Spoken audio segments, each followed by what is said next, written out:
gentlemen, you are more than welcome to the Coffee at 11 show. This is episode 63. Can you believe it? Episode 63 of the Coffee at 11 show, brought to you here by wigwam.ie SME Peer Support. Delighted and excited to have my very special guest in the cafe with us today, and that is Bibi Baskin. Bibi Baskin, you're more than welcome to the cafe. Thank you. Lovely to be here. A virtual coffee house. Isn't it wonderful the way we can move with the times? I think that's called resilience, and I love it. So thank you, Colm. Indeed, Bibi, thank you. It's our pleasure. Our pleasure. This idea came up 3 or 4 months ago, whatever it is at this stage, 63 episodes ago, and the idea was just to have a cup of coffee with somebody virtually and invite a few people to earwig, and it became something. And COVID lasted longer. So by the time we finish on the 7th of August, we will have 100 Coffee at 11 shows in the can. Well done, you, Mike and Far. That's great. Thank you. It's not me, it's the team, and the team includes our wonderful cafe audience that Zoom in every single day and keep this thing alive. So it's just beautiful. Bibi, an absolute pleasure having you join us here today. And I'm just going to, I think most of us in the room here know a lot about you and your history, your career, certainly. They must have long memories, Colm. They have to have very long memories if they remember my career. I mean, I started it all in the year dot. And by the way, I'm dying for a sip. And this is from my local supermarket. And it simply says, Guramahagat, in my beloved Irish language, thank you. So a sip of this, and not to be outdone, may I show off, because I also brought a cup of coffee in my fancy cup. Look at the shape of that boyo, and look at the saucer, and the one spoonog, wait, yeah, will do. The one spoonog that looks like it's gold, that's all fake.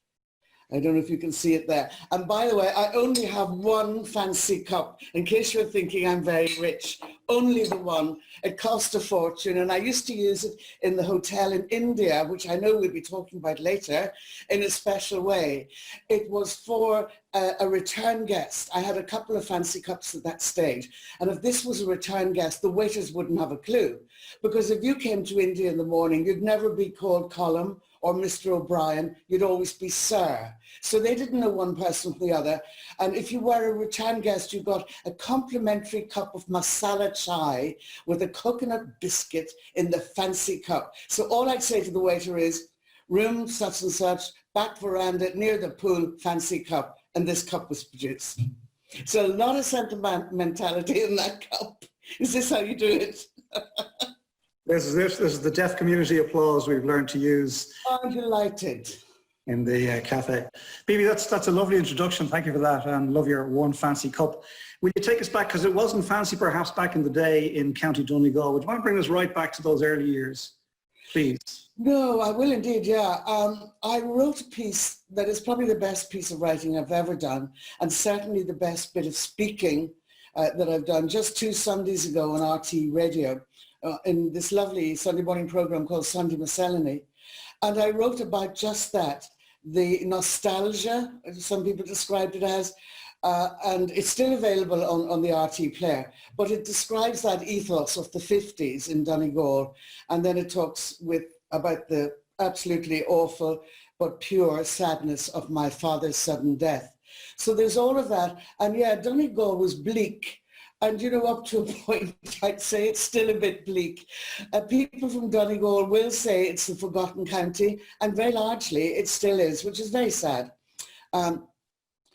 But I went to school in Dublin when I was 12, and thereafter that I went to TCD, where I spent a glorious 8 years doing what?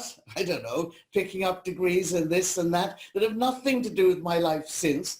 My postgrad is in comparative Indo-European mythology. What the feck is that? I have no idea. And my thesis on it was stolen from the boot of a car at an All-Ireland Gaelic football match. There was a toolbox in the same book, but the thief took my thesis. What kind of a thick thief was that? You know, poor fella. So yeah, those were the early years. And after that, as you know, and some people do, I went into RTE And I was fortunate enough to get a chat show of my own. And on that note, Bibi, on that note, perhaps Eamon, who's going to help us with the tech today, he might just share a slide, if that's okay. And Amen. You can talk on this in your own time. Oh, yeah. Well, that's me with the legs. I had no manners, obviously, then either. And it's the Clancy brothers and Tommy Macon. Does anybody remember? I mean, it is yesteryear. Lovely bunch of fellas from the sunny southeast who made a lot of their money in Irish America, so to speak. Hence the Aaron Ganzis and the Aaron Caps. And made lovely music on tin whistles and everything else. Lovely people to work with. So yeah, that then, and you can see there at the back of the screen the name of the show.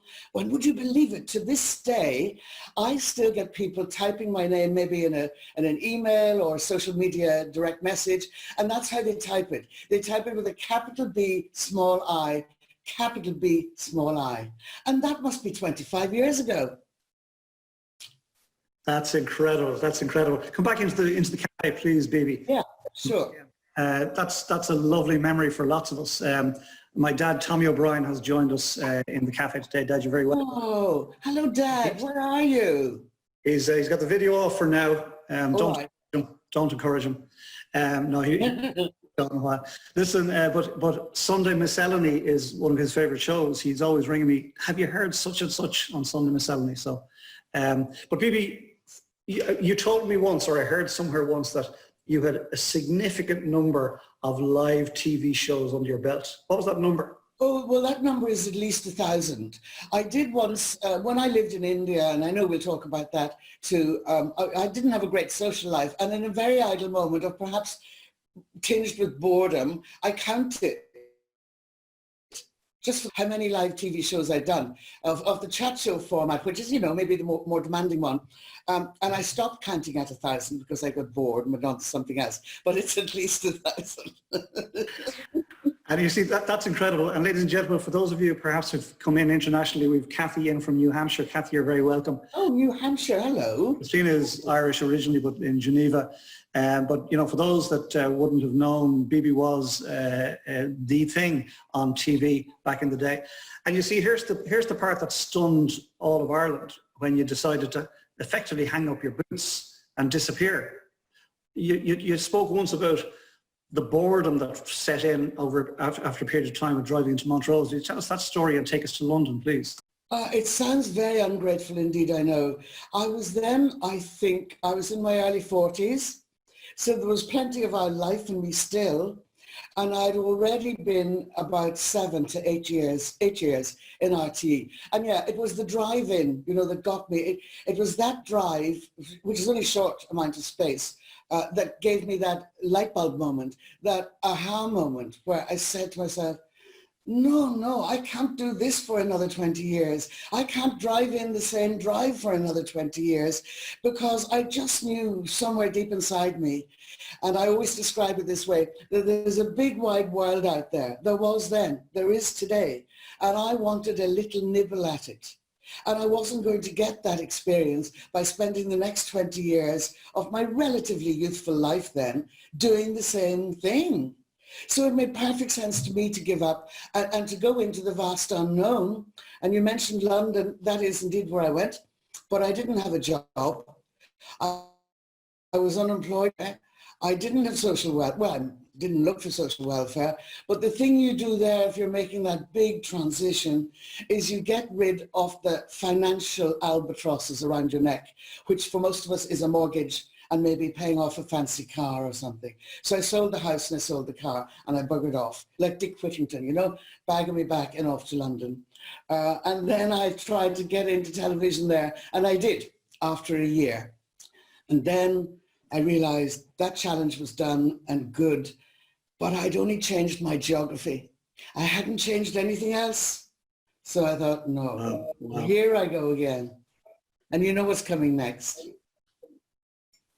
I think what's coming next is you decide to up sticks and go to India. Am I right? Yeah, I went for a holiday to clear my head for 3 weeks.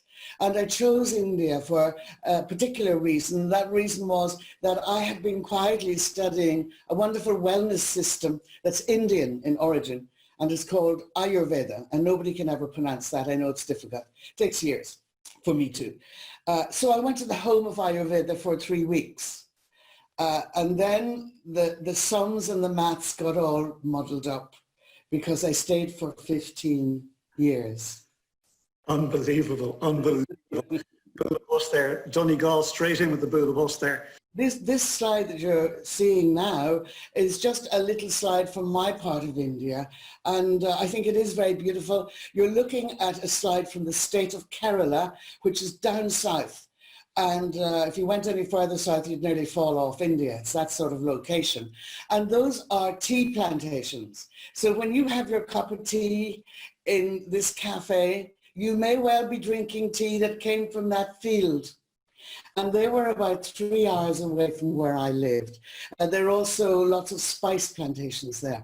The cloves that you have in your Irish, or no, your hot toddy, not Irish coffee, hot toddy, they could have come from there. The cardamom in your dessert, that could have come from there. The coriander, the cumin, the black pepper especially. And I saw all those things growing.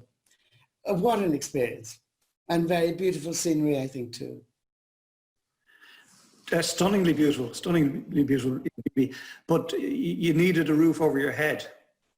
What did you do? You have a slide there too. The next one is off a beach. It's the best beach in Kerala, and beach holidays are not great in that area. I don't know if Eamon would like to show the one of the beach, and then we'll go into putting the roof. There it is. You know, by any standards, it's okay. It's okay. But there's so many other things to discover in Kerala that I really didn't go for the beaches. Also, I was always too fat for a bikini, so I said, feck it, I won't. So there you go. I love it. And forgive me for skipping the beach. Beach is one of my favorite places to be, so I apologize. Yeah. Are you still a beach fan these days, Bibi? No, I've never really been a beach fan, in truth. I love green trees. I love greenery. I love trees and grass. And at the moment, I live in the middle of a big field in County Cork, and I love it. And I'm not far from the sea either, 6 kilometres if I wanted to go. Yeah. Very nice. You mentioned, though, yeah. Sorry, but that beach that we're seeing on screen now, that was close to where you set up camp. Yeah, that's where I after the 3-week holiday was up in the hotel, I rented a small house near that beach. You know, how could you be unhappy and be in that situation? It was lovely. And am I right in, do I remember correctly that you kept extending your vacation as such? There was no real plan. It was, we'll go for the next 6 months. Am I right in saying? Yeah. I don't, you know, we mentioned Sunday Miscellany, and it's your dad's one of his favorite programs. And I said that in the last piece I did, I wrote about the death of my father suddenly when I was 6. And I think that lesson, which is a huge life lesson, my life's biggest lesson was that, and it is really the Buddhist concept come alive in Donegal, although I wouldn't have known about that then. And it is that nothing lasts forever, that everything is temporary. My father's sudden death taught me that. And I've carried it with me to the point where, yes, you're right. I don't do planning. Why? The whole world can change in the morning, and I can die, or you can die, and that's not being morbid or pessimistic. And the world has changed for COVID. Who'd have thought of that one? So why would you do planning? And I didn't. And I'm very happy and comfortable with that. But yeah, I thought to myself, I better put a roof over my head. I had no job, I had no income. I was living simply and not a bother to me, then or since. And I thought, yeah, we're a nation of Irish nation of homeowners. We don't feel right until we own our home, which in my view, mostly the banks do anyway. But I bought a home, yeah. It is absolutely, now look, what was I on when I bought that?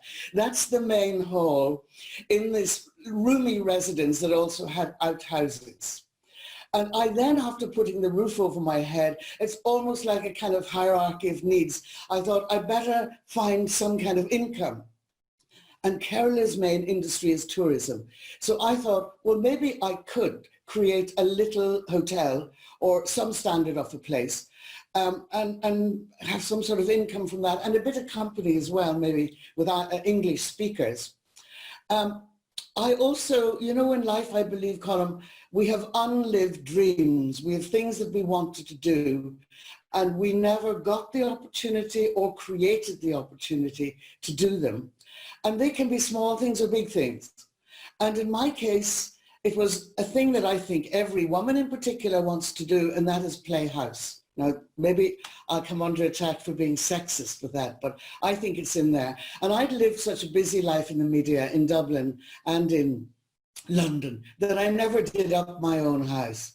By God, look at that baby. I was right in there immediately. I'm going to do up this place myself. And overnight, I became a self-styled interior designer. And that room, Eamon, can you show us what it became? We have the before and after. There's the after.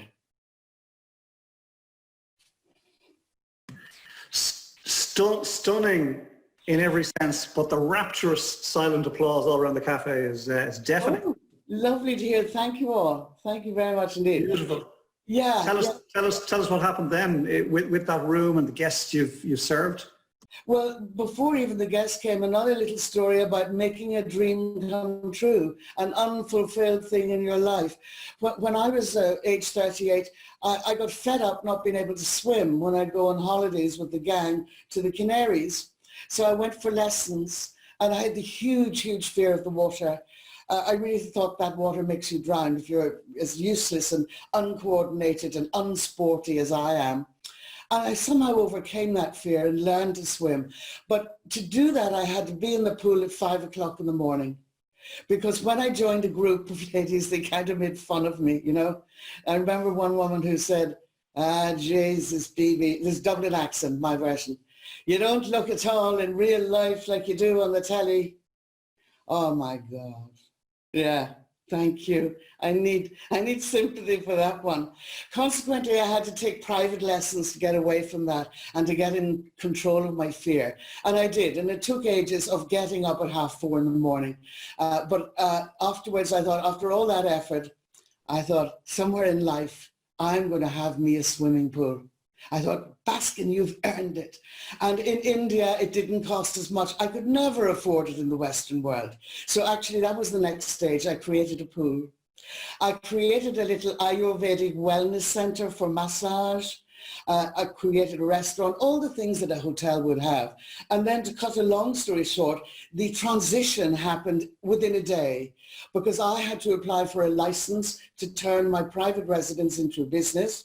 So the tourism boys of India, the big boys, had to come down from the capital, inspect the place for services, the rooms, the menu, the waiters I trained, the housekeeping, all the rest of it. And they did their deliberations. And to my amazement, they said, you are now the owner of a heritage hotel of India. Thank you. I couldn't believe it. I became a hotelier within one friggin' day. I thought, now it really starts. It was great fun. And that was a landmark building. I know I showed you the worst part of it. It was an old landmark building. And with the help of a great local architect, I did keep a lot of the original features. And I think it did look good in the end. Oh, Bibi, it's absolutely stunning. And regrettably we don't have time to show the photographs of the land and the swimming pool, etc. But beautiful. What I find amazing is that, you know, you decide to put a roof over your head, and then you thought, well, if I put a roof over my head, it might as well be a hotel. And then if it's going to be a hotel, I'm not sure that the plan was that it would be a heritage hotel of India, but it turned out to be. And where would that sit in Ireland? Is that like Blue Book-esque? Correct. Exactly right. Spot on. Blue Book-esque is exactly where it would. In terms of services and facilities and all that stuff, it's equivalent to 4-star, but it's a very special category. And in the state of Kerala, which has a population of about 35 million, you know, India does big populations very well. In that 35 million state, there are only, I think, 11 of us. Or then anyway, 11 heritage hotels, yeah. So it was quite an achievement, yeah. And, you know, it would appear yet again in your career that outsiders looking in would say she's living the dream. She was living the dream in RTE and she gave it up. What's that all about? And she's now living the dream in this stunningly beautiful place in southern India. And all of a sudden she's back in Cork in a field by her own admission. What's going on, Bibi? I'm going to borrow that line. You know, that line is so full of beautiful shit that I love it. And now after all that fancy stuff, she's back in the middle of a field in Cork. Oh, thank you for that. What's that about? It's about two things. First of all, India is this fascinating, non-westernized, in my part of India, place with its own challenges, and doing a startup and running a business and training staff and all of that was different and demanding and exciting. But after about 10 or 12 years, that excitement was gone because what was new and unusual had become familiar. And then on top of that, you have the things that you do, because as they say in Kerala, again, a lovely saying for a life lesson, every coin has two sides. And the other side of life there is that the weather is tropical. Most people love the sun. I don't. So it's exhausting. Secondly, there's no timekeeping, and I'm very punctual. So those are the sort of things that were left then that you still had to deal with. And the other point about coming back to the field in Cork is that I was getting older too. You know, can I just say to anybody who's watching today who is turning 50 and dreading it, get over it, please. Because for me, the 50s are the best decade of all. I was 50 when I, as I call it, I hope you don't mind the language, I was 50 when I fecked off to India on my own, a developing country, a woman on her own, and I set up a business. If I can do it, you can do it. But at this stage now, back to me, yeah, absolutely. I was now turning 60. And I remember having dinner in the hotel, 2 separate occasions, with friends who didn't know each other, didn't meet each other ever, actually. And they had turned 60 and they each had the same topics. One was downsizing and the other was ailments. I mean, over those 2 dinners, I learned more about constipation and bowels than I ever have heard in my life. And I thought, well, when I turn 60, I ain't going down that road. So it does, you know, you're not as young as you used to be, and it's an easier life in a field in Cork, and it's an easier life in the Western world. So it was time to come back for a little bit of something easier. And that's what I did. Those are the reasons, yeah. It's lovely. Bibi, thank you for sharing that. It's gorgeous. Actually, yes, Sarah Ward started the Buddha bus there. It's just lovely. It really is lovely. And Bibi, genuinely heartfelt thanks to you for zooming into our little cafe today and just sharing your story, because it's just a beautiful, lovely way to have a cup of coffee and have a chat and have people listen in. So gorgeous, gorgeous. But yet again, see, this I'm curious, right? Because we can't live on fresh air. No. So yet again, you know, you gave up what would appear to be somebody else's dream and fecked off by your own admission to, and then fecked off again to India, and then back to the field in Cork. And so, which brings us to your next career. I love this woman. It's just constant reinvention, right? So your next career. Oh, yeah. Let's look at the slide first and then I can explain it. It's coming up there. That's me doing TEDx here in Ireland.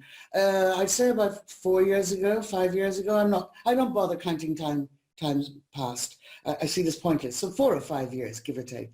The reinvention, it's out of necessity and out of a love for learning new things. I'm not rich. As you can imagine, living in a developing country, I mean, if you kept all that money for yourself, you'd be a pig, in my view. You know, there are people who need it more. And if you can change the life and the lives of even one family, which I believe I did, you know, you've done something good. So I'm not rich. And that is a good prompter or motivator to get out and do something. But even if I were rolling in the stuff, I just love learning new things.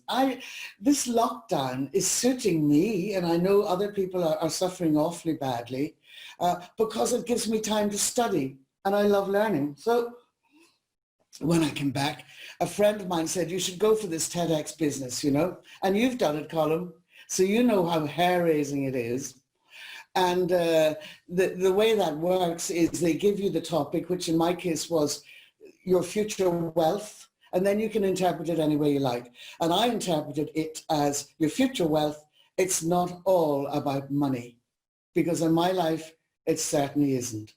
And that, cobbling together that speech and giving it to the TEDx in Drogheda was the beginning of my new career, so to speak, as a motivational speaker. Because afterwards, a couple of people said, would you come and talk to our club? Would you talk to our group? Would you try to motivate them? And this story that I told on that fateful day in Drogheda became the basis of my most popular motivational talk that I now give in different parts of the country, pre-COVID. Eamon, you might go to the next slide if you wouldn't mind, please. Oh yeah, that's me giving a talk. I love doing that. It gets me to all sorts of parts of rural Ireland in particular. And I'm a real country girl at heart. I go into these small towns and there'll be lots of people there, and we do the talk. And I always say, if even one person gets something out of it, if one person can learn pre-COVID days that if you make a decision to change your life, you have to do certain things. You have to cut the cloth to suit. You might not be going on fancy holidays for a while, and various other things like that. And if I think that can change one person's life, then it's a great thing. And also, can I just say, with regard to the COVID thing, there's not a day now where you don't hear on radio or on television the interviewers saying, going forward. And you know what? I want to scream. Going forward. We're not going to go forward yet. We're living today, and we just have to adjust to these new situations that we find ourselves in. And we have to take whatever skills we have and repackage them. And I just this week started to think, what am I going to do? Because like a lot of people, I don't have an income. I don't have the COVID thing either, payment. And I thought, well, maybe there's so many people, this is a good one. There are so many people now doing podcasts, and present company absolutely accept it, but they haven't a bull's notion about how to do an interview or how to look straight at the camera.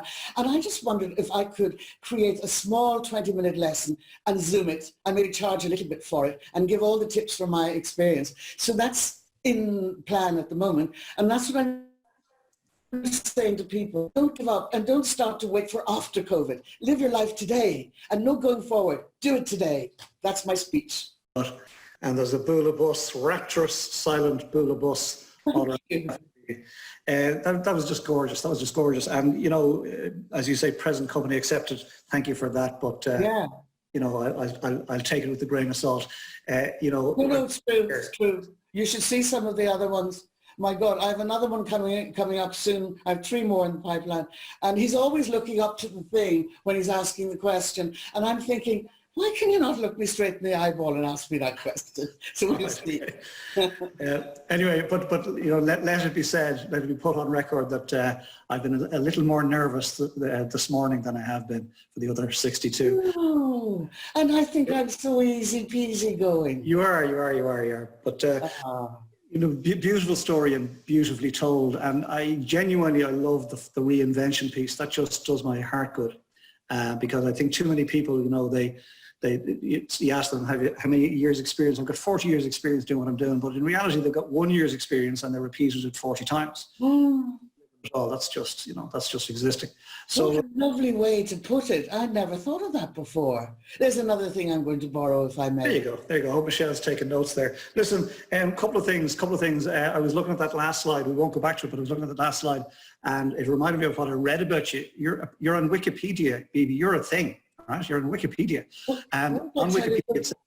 Can I tell you a good one about that happened just 2 days ago? This girl contacted me by email and said, an old friend of mine, and I can't get in touch with him anywhere. He's not on social media. Would you get in touch?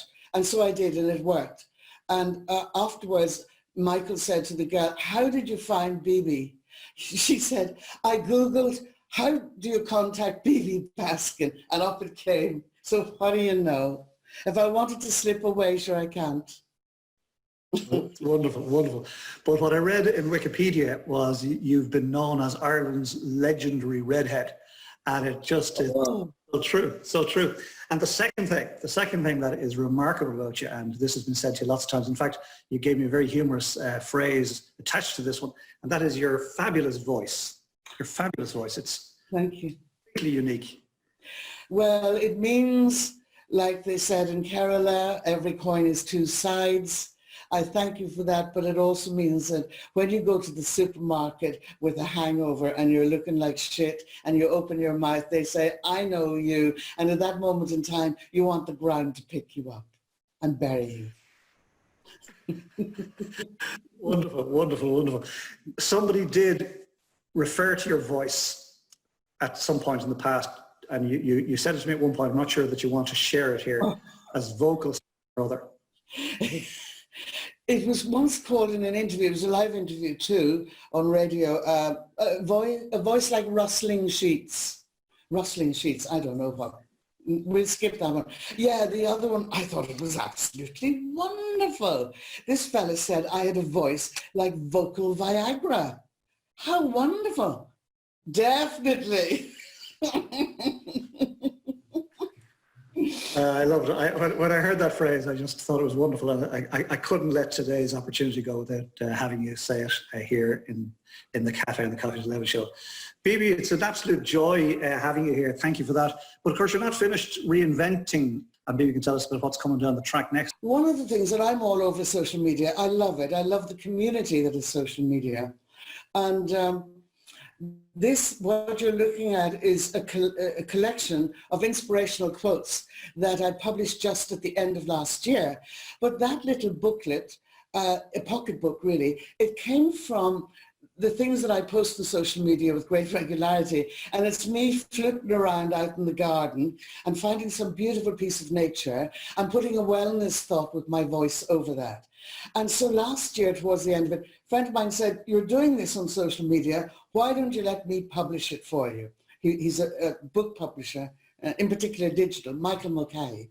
And so we came up with this, Bibi's Wellness Wisdom. And it's a collection, as I said, of inspirational quotes. It's not in your bookshops. Michael, the publisher, if you fancy a copy, you can contact me. And Michael will then, his office will send you one. But that's just been great fun. And I'm now working on a different thing for which I don't have a slide because it doesn't really exist yet. At the moment, it's called Bibi's Indian Life Lessons. No, it's not. It's called, as I said, it's a work in progress. Bibi's Indian Life Recipes. And a lot of it is about South Indian food, which is not very popular over here or well known. It's mostly all North Indian, but it's also recipes for the soul, recipes for happiness. And that's not about food, that's about the food you put into your mind. So I don't know will it ever see the light of day. I'm only at proposal form. I don't have a publisher. So that's the current one. Who knows? Who knows indeed, Bibi Baskin, who knows? The one thing that we do know is it's going to be rich with content and rich with love and rich with Bibi's thoughts and lessons that you've absorbed over a lifetime. And it's just wonderful. It's truly wonderful. You know, for me, it brings us right back to those RTE days, because back in the day, that was a big deal. Right? And I think you'd accept that. It was a big, big deal. And then you gave all that up because you realized that, as you said earlier, the world is such a big, rich place, and you weren't going to have a go at it, if you like, by staying in your lane, and you wanted a nibble of it. I thought it was a lovely phrase. You wanted a nibble of this big, wide world. And, you know, our lives are richer as a result. So, Bibi Baskin, thank you. Thank you. Thank you. Thank you very much indeed. This has been a wonderful moment, full of fun, development, and I hope a little bit of wisdom, and more than anything else, good contact and community. Thank you all very much indeed. Namaste. Namaste. Listen, don't go anywhere just for a moment though, please, because we're going to, if you don't mind, I'm going to open it up to comment or question on the floor, as we always do. And I'm looking forward to seeing who's going to put their hand up first. Karen from Donegal. Good morning, Bibi. It's been so entertaining listening to you. My mum, who's passed away, would have had a lot of time for you. And when you were on TV, I suppose I was about 20-something and I'm now 50. So what I need to ask you, and I always love to ask people this if I can get an opportunity, is your voice trained? Because I'm a drama teacher and I'm always interested to find out those people that have, I mean, what was the word, I wrote it down, vocal Viagra. You do have a beautiful voice, and I think everybody would agree. But are you trained in speech and drama or any of that? No, No. absolutely no training whatsoever connected in a formal way with voice training. But I would say in terms of being not the tone of the voice or the timbre, but the manner in which I communicate, I hope, is quite clear. And that's mainly, I would say, because I spent 15 years leading a staff of about 30 people whose first language was not English. So let's say if you spoke down very quickly in a Donegal accent as well, you know, they wouldn't have a clue, sort of thing, if you see what I mean. So I had to slow it down. I had to learn rise and fall. I had to get rid of accents and make it as neutral as I could. That, I would say, would be my informal training, Karen, probably that. With regard to the tone of it, I haven't a clue. And when I worked in RT all those years ago, and you would think then voice might have been part of it, although more important, I'd say, on radio than on television, nobody ever commented on it. It's only since I've come back. So it's still the same voice, because somebody sent me a little excerpt of me from way back when, oh my God, with the big shoulder pads and the big hair. And I listened to the voice and, you know, pretty much the same, maybe a little bit younger sounding, but the same. Thank you, Karen. Lovely to hear from you in Donegal. Thank you indeed, Karen, and thank you, Bibi. Lovely, great question, actually, an ideal question coming from the drama teacher herself. So lovely to have the question asked and answered so beautifully. Thank you, Bibi. I'm going to hand over to Princess Shelley, if I may, for this part of the show. Thank you. Hey, Bibi, thank you for a wonderful interview. So many great pearls of wisdom there, you know. And it's even before we got to the voice, at the very start of you talking, and I've spoke to you a few times, but I was just thinking, wow, just hot chocolate for the ears. What you are. So yeah, so that will be my analogy anyway. And you know, listening to you, you're the definition of altruistic, you know, and I looked it up there. I could see you benefit others at your own expense. So that's kind of what, it's just lovely to listen to your journey. I'm not sure I deserve that at all. That's a very kind thing to say. But I do think it's very important, this word empathy. And if you can develop a good sense of empathy, you will then automatically think of others. And thinking about others, you have to be as kind as you can be. That's true. That's true. Some lovely comments come in here from everyone in the cafe. Janie Lazar, who's also with TEDx, says she loves the realization. It was early on in the conversation when you were talking about when you moved to London, and that you realized that you'd only been changing geography. And Janie could relate to that, and she liked that. So she popped that into the chat box. And then we have Seamus O'Donovan is in, and he's saying thank you for all the great things that you're saying. He's joining us from Ballincollig, I believe, in Cork. So you're nearly neighbours. Yes, hello, Seamus. And Janie then came back in to say, when you were talking about age and that you don't count that, age is a stage, not a particular year. So yeah. I love that. That's another quote I'm taking away today, if I may. Age is a stage, not a particular year. I've always thought of it as a phase, you know. You go through different phases of life. You can meet people who are 50 and I mean they're cropped, they've had it, mainly because of their attitude, not because of their physical or mental health. They just have the wrong attitude. And you meet other people who are 50 and yeah, they're silly enough to run away and start something new. I like it. And then Seamus, again, who we just mentioned a moment ago, when you were talking about reinventing yourself and going somewhere new, he was saying there's a passion emerging here. So yeah, all the more reinventions, we encourage them and love to follow you going forward, you know. Donach is also here from, he's near Prestwick. He's zooming in from Bonnie, Scotland. He's the little box that looks like he's about to land a helicopter. I love it, with the headset on.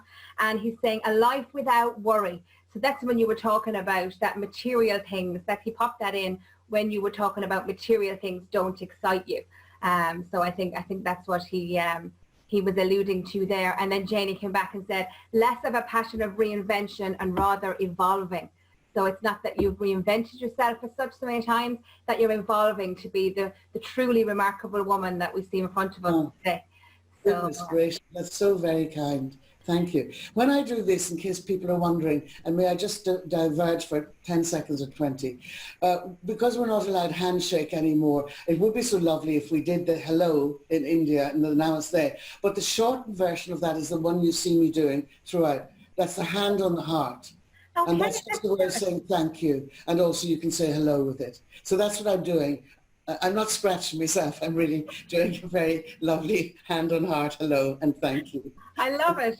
I know I'll adopt that, and that might be something that catches on in the cafe, because naturally the environment, we like to nod and we laugh, and we really watch those things.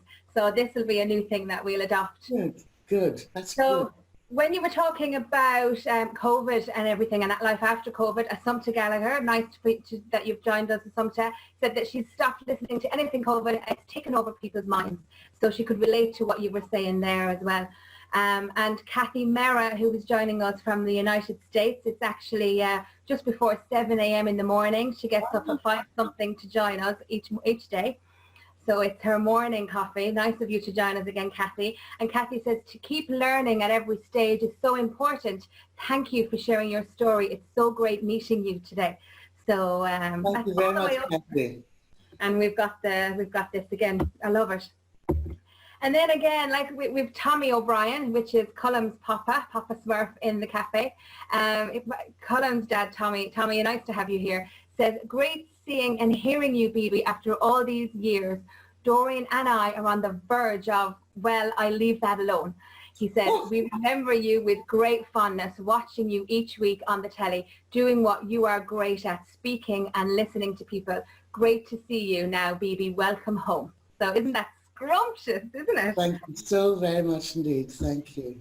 So you'll have to forgive me, guys. There's lots and lots and lots. Donach, who again I mentioned a moment ago, says you're Cork's greatest import. So, and then Seamus said in Ballincollig, amen to that, Donach. So yeah, so that's great.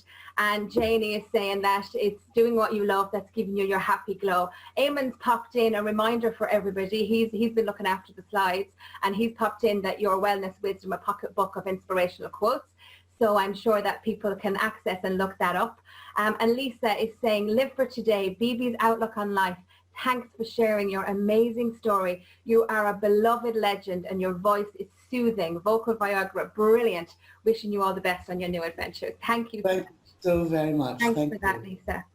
So, and just before I wrap up and hand back to our great host, Tommy popped back in and said he omitted to mention your smile, not just the voice, but the smile.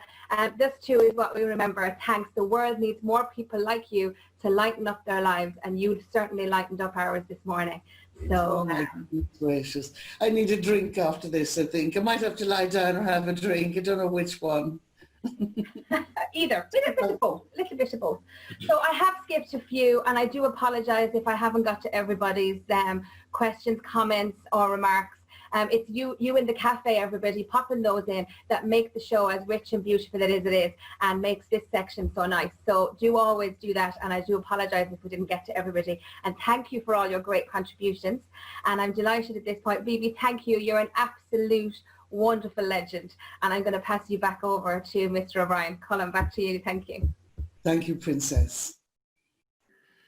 Thank you indeed, Princess Shelley. Yeah, lovely. As it has become one of my favourite parts of the show too, because when Princess Shelley comes in and engages with what's been going on in the cafe, I get to sit back and have a listen to what's actually been happening. Because, as I said to a guest recently, we all hear the same words. We just listen with different ears and we pick up different stuff. So it's lovely to hear those comments back. So thank you all for being here today. Thank you, Bibi, for taking time out and joining us in the cafe. And can you say that word one more time? Namaste. How do we say it? Namaste. I just said it a couple of times. Namaste. Namaste. Namaste. And this is the formal version. But if you can imagine doing a day's work, say in the hotel in India, you might be carrying a bucket in this one. So you don't have two hands free. So the one hand over here and a little bit far up, a little bit further down. And don't do it rapidly. Just leave it for 2 seconds. And namaste means, and I think this is a lovely way maybe to finish, I'm getting shivers thinking of it. Namaste actually means recognizing the spirit or the God in you. So it's a very nice greeting. It's, can I say to you, Colm? it's beautiful. And just on a point then of protocol, is it a greeting and, is it hello and goodbye same? It's more a hello and a thank you. It's very liberal because it has a religious connotation, not unlike our own Gaeilge of hello, Diarich, which means God to you. And I love that there's that connection. But it's, thank you can be just that as well, I suppose it can. Oddly enough, in my part of India, there is a Malayalam, that's the language, there is a Malayalam word for thank you. It's nandi, but nobody says it. The first time I ever heard it was on a recorded announcement. Sorry you can't get through to your caller, but thank you for calling. And I said in the office, what's this word, nani? They say it's thank you, never used. But do the hand on the heart instead, and you'll be flying it. Wonderful, wonderful. Folks, you learn something new every day in the Coffee at 11 show, and Bibi, that was just gorgeous, beautiful. Let me tell you, please, if I may, before we bring today's lovely show to a close, let me tell you what's happening in the show tomorrow. Now, interestingly, tomorrow's show also has a connection with India, and it is a friend of mine, a gentleman that I've known for many years, Eddie O'Shaughnessy, also from Cork as it happens. And Eddie is coming into the cafe tomorrow to talk about his journey. I see Seamus, you know Eddie. Eddie, beautiful man, lost his wife in 2015 and nobody saw it coming. And it just knocked him for six, as you can imagine. Didn't know what to do. And I won't get into a story, but suffice to say, in her honour, 2 creches have been born in Calcutta, the Cathy O'Shaughnessy creches in association with Hope Foundation. And they're doing tremendous work with slum children there. And some of the stories that we'll hear tomorrow will be quite harrowing. But we're talking, we mentioned altruism in relation to Bibi Baskin, and it's also true of Eddie O'Shaughnessy, who's coming here tomorrow. So please come in to the cafe tomorrow if you've got time, and honor Eddie and his wife Cathy and their story. If you've got the time, that'll be just wonderful. I'd like to thank Princess Shelley for producing today's show, and this is our new heart emoji. Thank you, Princess Shelley. Thank you, Eamon Smith, aka The Monk, for keeping us safe and secure and for doing a wonderful job on the roll with their Colette section about with the slides. Thank you for that. And of course, Katrina O'Brien, the lovely Katrina O'Brien, our rock, for making this all beautiful later on today for sharing on social media. And I'd like to thank wigwam.ie SME Peer Support for their ongoing support. And Bibi Baskin, it's been an absolute joy. Thank you very much for taking the time today. My absolute and utter pleasure. Such self-indulgence, and I enjoyed every minute of it. So thank you all, and to your audience as well, many of whom I'm seeing for the first time. I hope they might follow me on social media and we can continue with the connection that your wonderful cafe has created. Thank you.